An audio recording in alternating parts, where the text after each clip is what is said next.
You're watching the Eternal Tournament Series. Welcome back to the Eternal Tournament Series. It's the Season 1 Invitational 2018.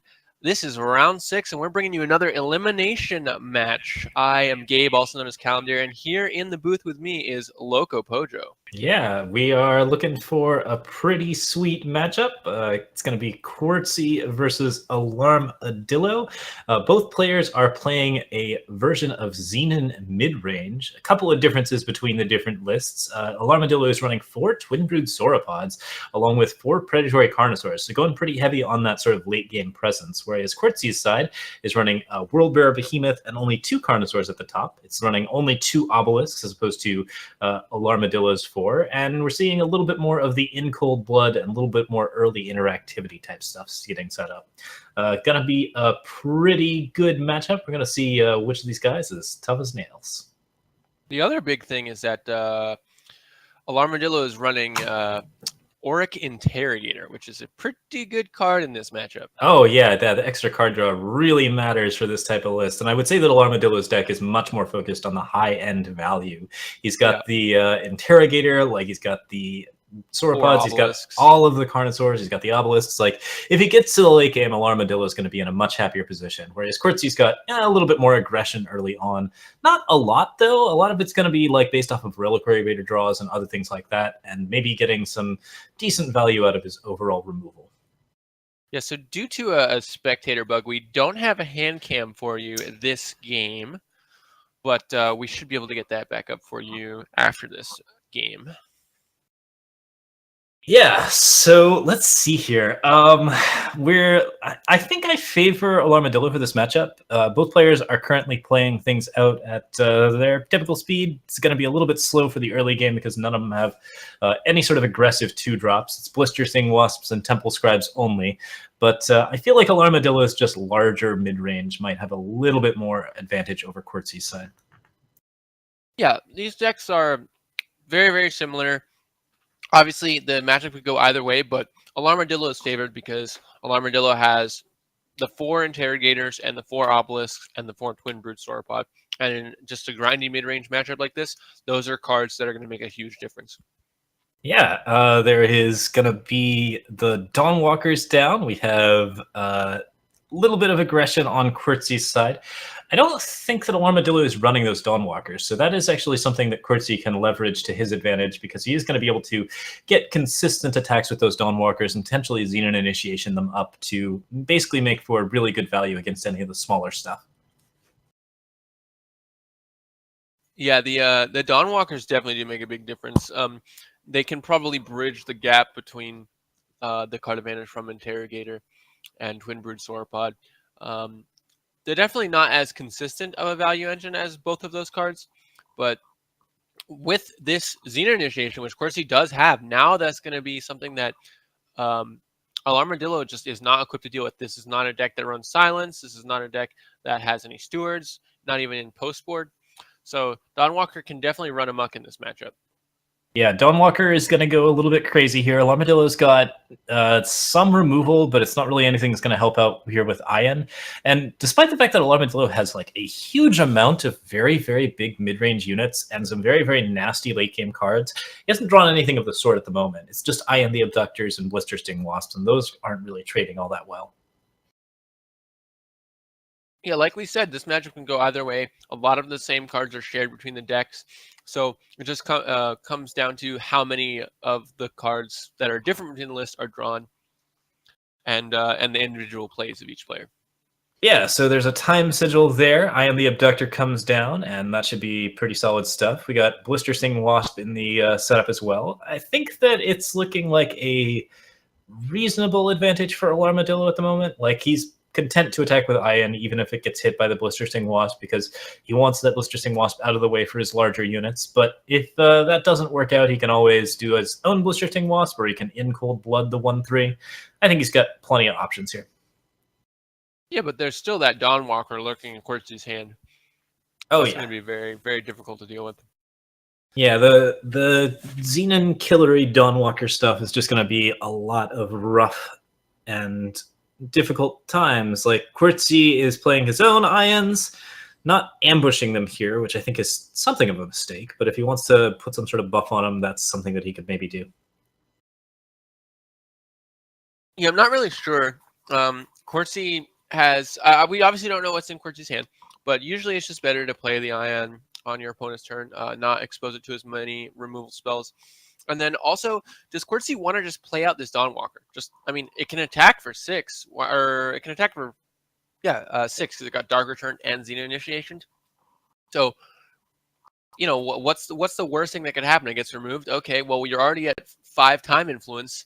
Any big creature or any big unit you draw is just going to get it back. So I think it's a pretty reasonable play. As if you're just going to play out 9, you might as well have just played out the Dawnwalker instead.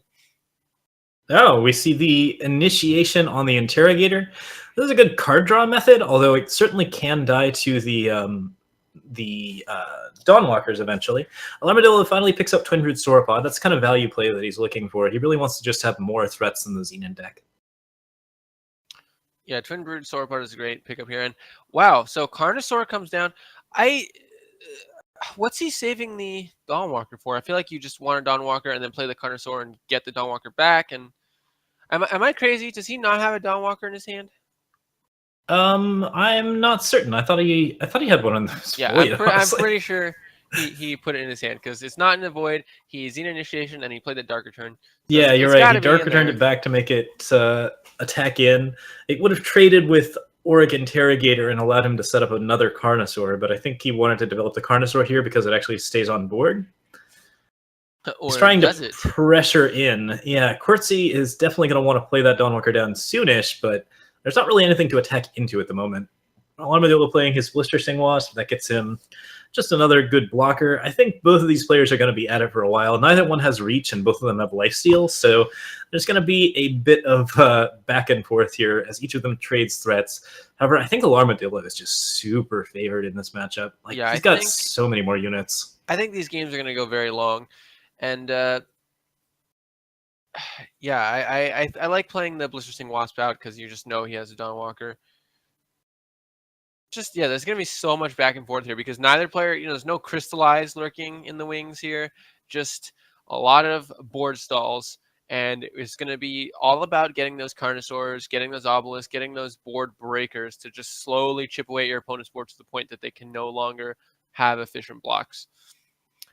Twin Brood Sauropod rocking the house. We have Ion the Abductor and Ion the Abductor, so there's a little bit of work there. And Sandstorm Titan does deal with Twin Brood Sauropod quite nicely, as well as, of course, that killer Dawnwalker. At this point, Alarmadillo's in a little bit of trouble. He's got like a reasonable amount of pressure. That In Cold Blood really helps him here, though. Yeah, the only thing keeping qwertzy in the game is this Dawnwalker, which he could have had even one more activation of. There could have been probably an extra Carnosaur on the board, but alas.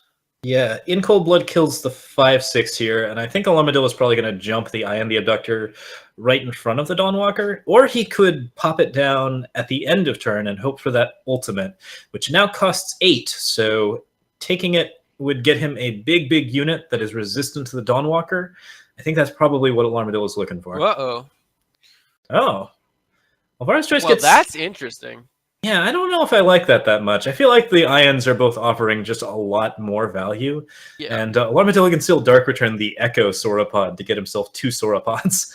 Or he can go for that Interrogator. Or that. Okay, both of those are a ton of value. This is where the card draw advantage from Alarmadillo is really coming into play. And qwertzy didn't really utilize the Dawnwalker advantage he had. We don't know what he's drawing, but unless he's drawing, straight Carnosaurs and Sandstorm Titans off the top, it's going to be very difficult for him to come back this game.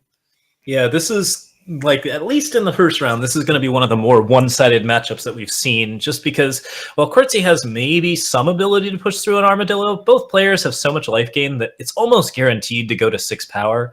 And once it goes to 6 power, Alarmadillo is just so heavily favored with all of the extra Carnosaurs, all of the extra Sauropods, like the bigger units off of Obelisk, like all of that late-game stuff. Yeah. He's just played a much greedier setup and being paid off quite handsomely for it. Yep, and that's going to be a game for Alarmadillo with that Varus Choice just putting qwertzy's Ion right back into his hand. And we're going to go to game 2. And I haven't taken a great look at sideboards, but I think it doesn't get much better for qwertzy. Yeah, probably doesn't get too much better. We gotta take a look at that sideboard and see if there's anything else that we can do with it. But I don't know. Look at Alarmadillo sideboard for a second. We got the 2 more dark returns for the extra interrogator action, for the extra Xenon initiation action. Because remember, he's got the full 4 Xenon initiation. Yeah, and then and he's Alarmadillo also can bring got in those Dawnwalkers. Dawnwalkers. Yeah. Yep. So they're in there. He can roll sabotages if he wants to. I don't know if he wants to. I think he's pretty happy with his overall setup. In the meantime, qwertzy's big saving grace is the Zindel's Gift. Just getting all of that out of the hand is probably going to be a pretty big deal. Gift doesn't measure up that well against top decks like Xenon Obelisk, Carnosaur, even Sauropod once you're getting really late into the game. But like it does actually put your opponent into top deck mode, which means you can leverage your overall advantage to a reasonable extent. I don't know. I'm not even sure if you put Gift in here. I think you just go for the Scorpion Wasps and try to be as aggressive as possible with slows and banishes. I'm not sure I agree with that. I think that this matchup is just going to go slow, no matter what you try to do.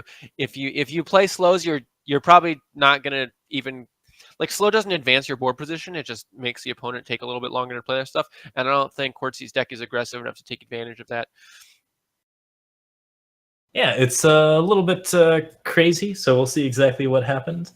I think we're going into game 2 in just a second here. Hopefully they're both going to be set up and ready to rock and roll.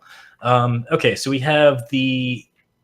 Oh, both players are restarting their clients. There's something going on because spectator mode is getting a little bit broken. We're having some issues with qwertzy in particular, like can't seem to get spectator mode on his hand cam. So just trying to get those games ready and ready to rock and roll. Yeah, I'm still heavily weighing towards Alarmadillo in this matchup. Yeah. The biggest thing that qwertzy has is the disjunctions and the banishes to fight over the obelisk. But the thing is, generally threats are better than answers or questions are better than answers, because if you have an answer and there's no question for it to... The analogy is related to if you have a banish and your opponent has obelisk.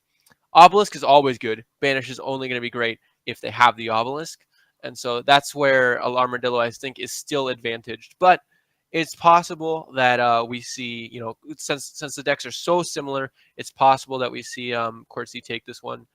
Especially the Reliquary Raiders could come in for sure.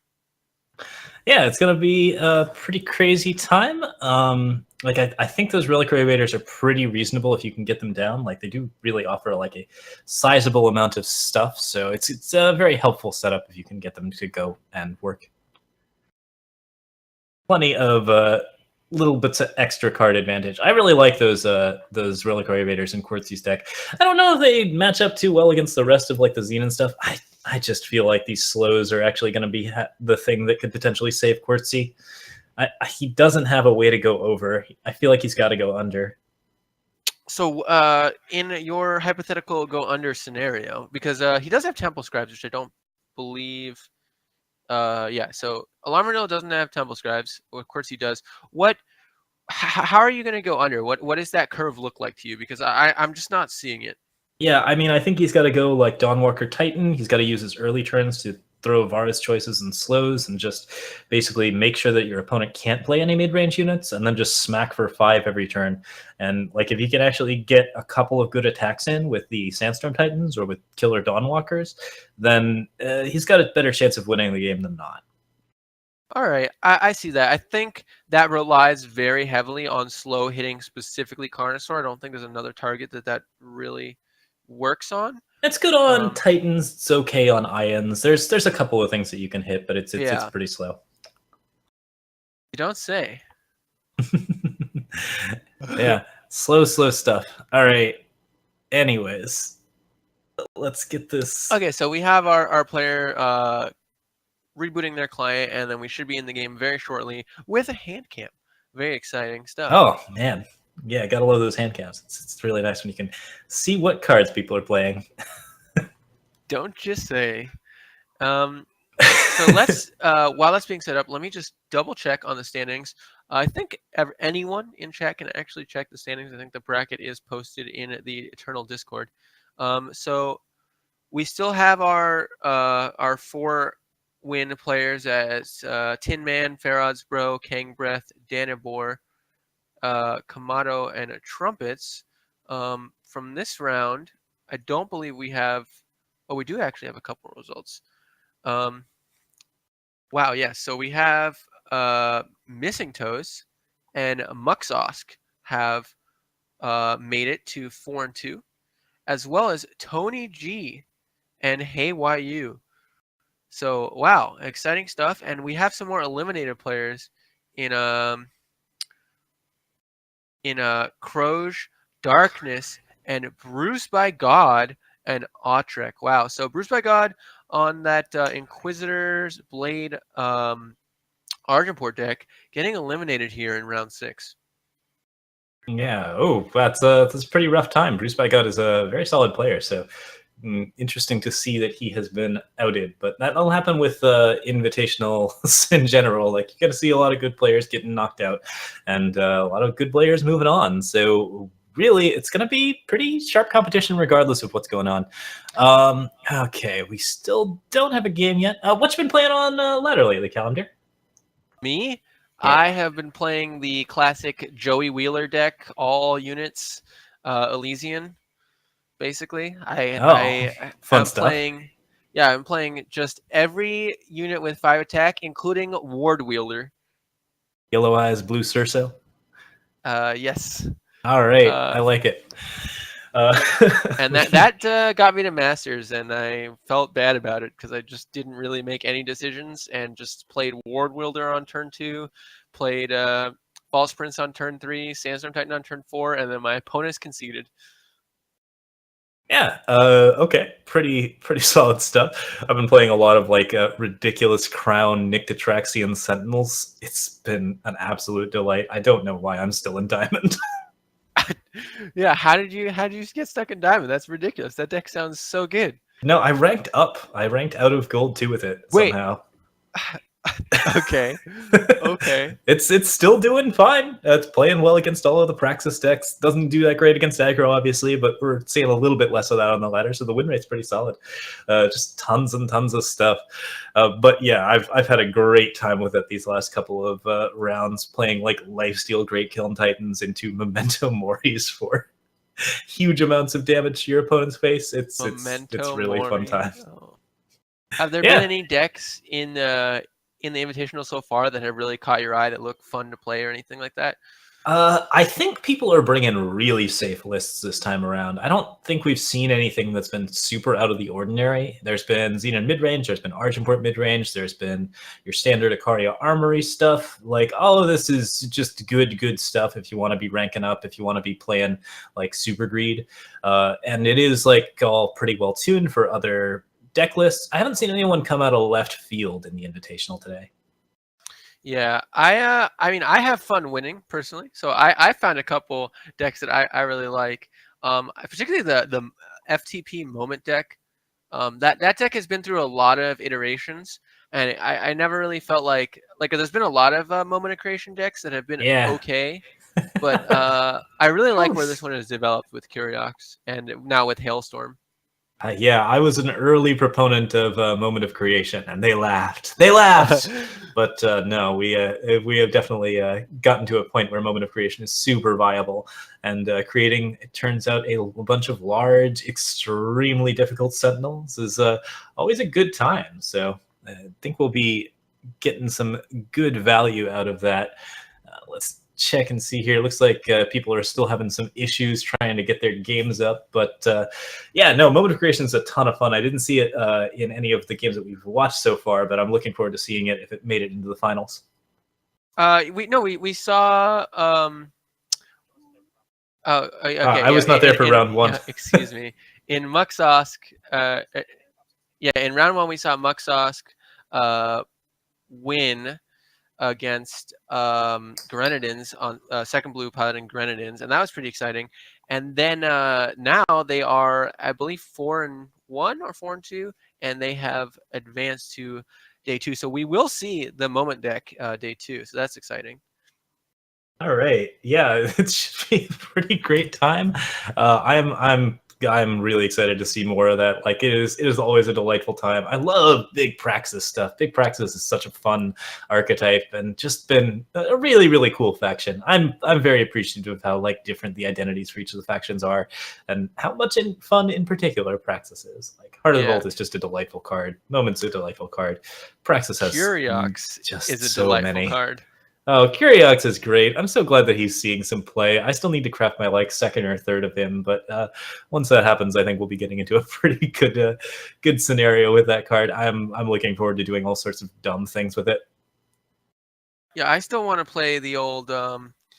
What is the new something Juggernaut from Dusk Road? That is my Sandglass Juggernaut. Yeah, I've been playing that a Sandglass little bit Juggernaut. in Sentinels. It seems quite all right. It's very aggressive. It's pretty hard to kill. Yeah, I ditched it in my Crown deck just because it was. Oh, did you now? Yeah, it was too fast. My deck wants to be slow. My deck wants to sit on its heels and do nothing. And if I've got to be forced to attack, then that's no good. Can't do that. Yeah. But yeah, Sandglass Juggernaut just seems really cool, and I want to see players experiment with that more. Invulnerable to damage is not a keyword we get to see, or it's not even a keyword. It's something we see very, very infrequently, and the things that we've seen it on have been not great. AKA an 8-power 6/6 in Roland, and Ancient Terrazon, which is also not a great power conversion rate. 7 power 8/8 is like a lot of stats. I would love to play that in draft, but in constructed, 7 power for something that just dies to annihilate and has no immediate impact on the board is just a little rough. Yeah, it'll be a pretty good time. Okay, we're still waiting on players. Let's see here. What else have we got? I should officially apologize for making goofy noises on stream. I was messing with stuff on my desk and thought the sound filter would pick that up. But apologies. We'll be a little bit more professional about that from now on. Yeah, just. I think you're okay. Yeah. It seemed like the chat enjoyed it. Just little mistakes, We'll figure it out. All right. So in the meantime, we are just looking for these people to come back, and well, let's see here. What else has been going on? I don't know. I'll pass it over to you. Okay. So in this matchup, Reliquary Raider has been seeing a lot of play in a lot of decks. People have been trying it in Chalice. People have been trying it in Elysian midrange, stuff like that. And I just have not been impressed by the card in any of the matchups. I think it's okay versus some of the more aggressive one-drop heavy like Skycrag lists and things like that. But it just seems so lackluster, and I'm not sure what people have locked onto. I think it's almost even weaker than the previous iteration. I am absolutely in love with this card. I actually think it's very, very strong. I do agree that it's not particularly good in either of those decks that you mentioned. I think that mid-range decks really want to be playing mid-rangey threats, and they don't really care so much about attacking with a 1/3 on a consistent basis because everything else in their game plan revolves around mid-range units. With Chalice, like, it's just another small unit. Like, you can attack with it and gain cards, but most of the time you're playing that to actually draw a card off of the Chalice, so you don't feel all that great about it. I think it's much more suited to the control archetypes where you can actually put it down in front of an Oni Ronin or any sort of like small blocker. You can actually get the 3 life off of it, and oftentimes you do just want to get some like life off of it. And then you can also draw cards with it later and like actually use it in a situation where you have a high amount of removal and a high amount of like other cards. I've had a fantastic time with that card. It's been defining in a ton of my decks, especially the silly crown decks. It doesn't always play well against the field, but it is extremely good in particular setups. Yeah, I agree that it does have its places, which is why I think it'd be an excellent sideboard card for time decks against aggressive decks. But my issues with it being main decked so frequently. I think that if you are planning to play it against every deck, I think you should have like a main deck strategy to give it evasion or something like that, something like accelerated evolution or Inquisitor's Blade or something. I think that's maybe, if you have some other cards to back that strategy up, then maybe there's something viable there. But I'm just not sold on it as just random, sometimes anti-aggro, sometimes draw you a card. Yeah. Oh, I can kind of see it in a Cambria like Inquisitor's Blade deck. Inquisitor's Blade's a pretty strong card. I think I've been very impressed with what I've seen of it so far. Looking forward to playing around with that card a little bit more, but I think it's going to see a couple of tournament lists once people get a good list nailed down. We might have seen a little bit of it in Archimport midrange recently. It hasn't shown up, I think, in any of the games that we have cast, but I wouldn't be surprised to see it in one of the tournament deck lists. So I think all of the other matches have finished. So let's read off our qualified for day 2 players now. Advancing to day 2, we have, as we've already seen, Kamado, Ferretsbro, Kangbreath, Trumpets, Tin Man, Second Blue on that Grenin deck, Danibor, Muxosk, Tony G, Missing Toes, and Hey YU. That's all of our day 2 players for this round, except for I believe we're watching an elimination match. So that's all the day 2 players that we have confirmed for this round. And then the players eliminated so far have been Niamster, the Tristero, Alissimo, Flash, who went out in a annihilated Flash. I tried to make a sentence there, but the point is Unearthly ripped some crazy cards against him, and that was insane. Jez, Lord Foz, Darkness, Bruised by God, Croge, and Autrek will also be joining them in the eliminated players. So congratulations to everybody who's advanced to day 2. Unfortunate for everyone who was eliminated, but thank you guys for coming out, and I'm sure we'll see plenty more of them in the weeklies and next Invitational. Yeah, it should be a great time. There's a lot of good stuff to be going into the games with, and yeah, it's gonna be pretty exciting setup. Pretty cool stuff. All right, looks like our game is up. Oh yeah, I finally see Alarmadillo. We're ready to rock and roll. Let's do this thing. So we're gonna go into game 2 of Alarmadillo versus qwertzy, the final match of round 6. In the Xenon midrange mirror, it looks like Alarmadillo has 2 ions and an obelisk and a dark return. Obelisk and dark return, really critical in this matchup. Yeah, and we have the qwertzy can-cam, so we see that qwertzy has the Dawnwalker Xenon Initiation combo. That's going to be pretty relevant here. He needs it to sort of deal with Alarmadillo's bigger threats, and if you can actually get that value train going, that's going to be very helpful in the situation. However, it's not that good against Xenon Obelisk, and if Alarmadillo draws into a lot of big mid-range units, that's going to be a little bit harder to deal with. Yeah, I think that... Oh, there's the slow. All right, and I expect it to hit Obelisk here. I don't think hitting one of the 2 ions is really going to do too much. Yeah, we're seeing Ion the Abductor and Banishes going in. Like, Alarmadillo's got a lot of good aggression there. I think it's a pretty solid stuff. Like, Dawnwalker coming down here could get banished. Alarmadillo could also, like, hold on to the banish and wait until the Xenon Initiation comes down to pop it. And I love that qwertzy brought in the slows. I think it's really important that he actually be able to disable some of the cards in Alarmadillo's hand. Yeah, so Alarmadillo doesn't know about the Xenon Initiation, but qwertzy doesn't know about the banish, so he just goes for the attack.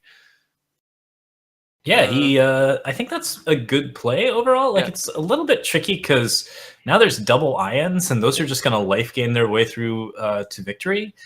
qwertzy does know about the ions and everything but the banish at this point, so he's aware of what's out there. He throws his first Ion the Abductor in front of Alarmadillo's Ion, and now we're looking at a kind of rough setup. Alarmadillo's actually got to know the banish is there, or at least something is there, because he sees a pause and there wasn't a fast spell in his hand before. Yeah, so yeah, qwertzy now should know that there's a fast spell in Alarmadillo's hand. Could be Annihilate. There isn't an Annihilate target. Yeah, so... Oh, Alarmadillo's got a Shadow Sigil, no gas here, but he's probably fine. Once he plays Obelisk, it'll be a full +2/+2. Yeah, exactly. Who cares about Obelisk on 4 anyway? Obelisk on 8 is where it's at. Yeah, there you go. Absolutely. We see the banish on the Sandstorm Titan. Alarmadillo's actually got the aggression here, which is very bad news for qwertzy. If qwertzy's not doing well on board to start with, then it's just going to get worse for him from here on out. I'm predicting it might be a 2-0 for Alarmadillo at this point. Yeah, qwertzy really needed that extra time influence to get back that Dawnwalker with that first play of Titan, but this second one will get back Dawnwalker, and we still have that initiation in the tank. So Initiation is how qwertzy gets back into this game and takes it over, but and also Sandstorm Titan not getting hit by this Carnosaur and getting hit by the Banished, only to be Dark Returned and now be out of Carnosaur range, is actually quite important. Yeah, it's pretty critical. Any time that a player on the board has a unit that is a 7 health or higher, that's actually critical because neither deck is particularly capable of dealing with those threats. In Cold Blood will do it, Banish will do it, so any sort of like direct removal will do it, but these units trade better on board, and that means that they can be more aggressive with them. They can keep them on board for longer to do things like Xenon Initiation, and like once they get all of that stuff going, they can actually seize control of the board for a little bit longer. Yeah. Until the obelisk comes down, and then you're in trouble again. So Killer on Sandstorm Titan, I like. It's a little bit more proactive than trying to get it on Dawnwalker and wait quite a little. Like I think qwertzy can't afford to wait that long. But now that means that Alarmadillo can Dark Return this Carnosaur if needed. Yeah, it's a pretty tricky situation. We see the initiations, we see the ions. Like it's Alarmadillo doesn't really have much here to play with. Once he gets up to 8, he'll be able to Obelisk, he'll be able to use Ion's Ultimate. Like, 8 is just a really critical key turn here. If he wants to Dark Return Carnosaur, he can, but that doesn't really do a lot against that Sandstorm Titan beyond maybe play down and then be a defender later on. Yeah, it does save him a power in later turns when he just might want Carnosaur later anyway, and it'll let him maybe play Obelisk one turn and then the next turn play Carnosaur plus something else, and that might be worth it down the line. Here he's probably just going to be playing Ion and waiting around. He's got plenty of life to spare. Yeah, so we're looking at the full-on attacks. Alarmadillo is just going to let that go. He can play down his own Ions if he wants to and like start eating things for life if he really, really needs to get desperate. But yeah, he's mostly just looking for that play. Predatory Carnosaur is ready to come down on anything that it wants to, but I don't think he's particularly happy about his options here. Oh, Auric Interrogator into Xenon Initiation looks pretty good. Yeah, it does take out a Temple Scribe, which isn't really important. What's more important is that you're cycling the Xenon Initiation. You get to draw another card off of Interrogator's trigger. Yeah, that's pretty critical. There is an In Cold Blood in qwertzy's hand, so he'll be able to get rid of the Interrogator right away. And, oh, wow. qwertzy's got his own Obelisk, and he got it earlier, which means he's actually in command of the board for the moment. Alarmadillo can play Sandstorm Titan, but it looks like qwertzy's not willing to sacrifice that Sandstorm Titan of his own, so that gives Alarmadillo a little bit more time to build out. Yeah, so that would have been... qwertzy would have traded that Sandstorm Titan for 2 units, which is, 2 for 1, but when that's your only threat, I don't think it's worth it. He did have Dark Return, though, so up for debate on what the correct play is there. Maybe he just wants to make that play next turn, but this Sandstorm Titan now makes that much harder. Yeah, Alarmadillo looking for the draws, trying to make sure he's got some value out. He's continuing to leave enough stuff in front of the Sandstorm Titan that he's not worried. He can force the attack at some point just by attacking with his own Ions and then using Carnosaur as a follow-up. qwertzy's got to know that's there, but it's 6 life every turn, so you've got to stop it eventually. Yeah, I don't know if that's worth it, though. I don't know if it's worth trading in all your cards to take out this one Titan. But with the Interrogator on the field, it might be enough. And we have 8 power for Alarmadillo next turn. Yep, he's going to seek here, and it's good that he seeks first because that does indicate that he's maybe on 7, but maybe not on 8. Right. So the Obelisk could come as a surprise here. He's going to play his Carnosaur down, and if he wants to attack, he can, but he might just take the 1 damage, roll the Sabotage, and see what he can set up. Yeah, so he's going to get punished pretty hard by this In Cold Blood. Not going to get the... he wanted to be able to attack with the Carnosaur the turn he played the Obelisk, but obviously the In Cold Blood was ready for that. But I think he's still in a good position after drawing these Twin Brood Sauropods. Yeah, I don't love the staying put here from qwertzy. Like, these Ions offer huge units on the board. I would almost have activated the Ions before Obelisking here. The one saving grace for qwertzy right now is that Auric Interrogator is actually doing a pretty sizable amount of damage to Alarmadillo.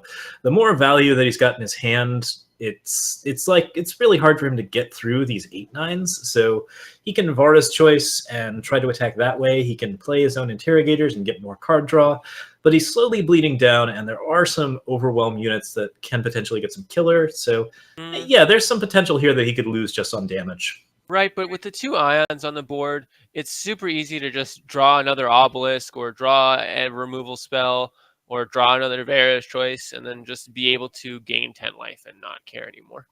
Yeah, qwertzy's sitting on a second ion abductor, and if he wants to play that, he's certainly welcome to. Alarmadillo can either Vara's choice the ion out of hand or Vara's choice the Sandstorm Titan back to board. He's looking at a reasonable setup, and with the ions, he's probably going to be able to keep his life total stable, but it's going to be Just a little while 12-12. before he's fully operational. Yeah, so with the ions, Alarmadillo is going to be able to basically whittle away at qwertzy's board, and then that's going to potentially buy him enough time or make enough space for him to attack in with 1 to 2 ions, gain enough life that he can really take advantage of the interrogator draw. And there is an Annihilate, which is pretty big here. Yeah, qwertzy in cold blooding the predatory Carnosaur, but Ion can just bring that back even bigger now. Yep. Annihilate here is amazing against the Sandstorm Titan. Alarmadillo can Vara's choiceless Dawnwalkers back if he wants to, or he can just go for the Ion in hand. So this attack is probably because Alarmadillo is a bit worried about just taking damage from the Blister Sting Wasp. Yeah, and really just wants to get in the lifesteal. Yeah, he's not worried about losing the Auric Interrogator at this point. His hand's totally full. He's ready to rock and roll.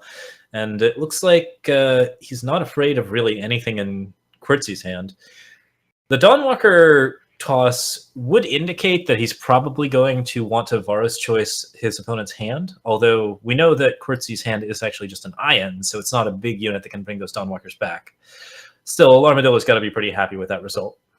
I think I would have rather played the Interrogator there, honestly, just because it just puts you in such a dominant position, and it's not really. It's only 1 less damage than the Sauropod, but the Sauropod can attack into this Titan, so maybe I'm wrong. Yeah, he can attack with the Sauropod. He can play his Auric Interrogators if he wants to. He's looking at a lot of aggression, and he still has Ion the Abductor as a possible answer. If he finds another obelisk, that's the game. Xenon Initiation is pretty critical as well. Yeah, Xenon Initiation is great here. Can just kill the Titan, which is probably what he will do, but he can also use it on an Ion to kill a Dawnwalker, gain 6 life, and keep the Ion on the board, which is pretty huge as well.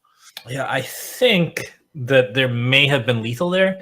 Like, let's see here. If he had used Xenon Initiation on Ion, Xenon Initiation on 1 unit. No, not quite. He wouldn't quite have made it over, but he was pretty close to actually attacking in for full lethal. No, he can Xenon Initiation the Carnosaur right now, can't he? Yeah, he can, and he'll be very, very good in very, very good shape. I know. The most he can attack in for is like 7. Isn't that just? Yeah, he can attack with Ion. He played it at the end of the turn, so it's like, oh yeah, there you go. Everything's all lined up. Yep, and that's going to be 2-0 for Alarmadillo in the pseudo mirror there. So that's going to be our final match for this round. That's going to put Alarmadillo at 3-3, and that is going to put qwertzy at 2-4. So qwertzy will be eliminated from the Invitational. But Alarmadillo still has one more chance, one more win, and that will allow him into day 2. So with that, we will end our coverage of round 6, and we'll see all you guys back in round 7, the final round of Swiss to determine the final players in day 2. Yeah, see you guys then.